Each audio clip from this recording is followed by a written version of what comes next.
Kalau mau bunuh rakyat Aceh, secara terang-terangan kita perang. Ayo. Katanya TNI melindungi masyarakat.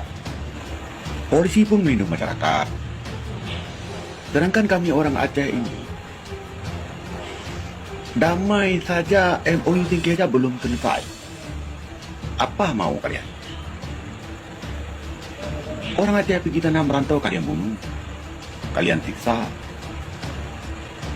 Kalau kita ajak perang, kita perang aja. Lawan. Kami Aceh ini nggak mundur.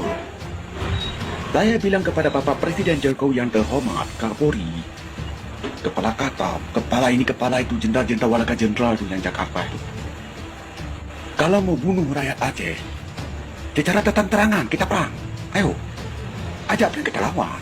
Kalau mau perang, kita orang Aceh ini layani.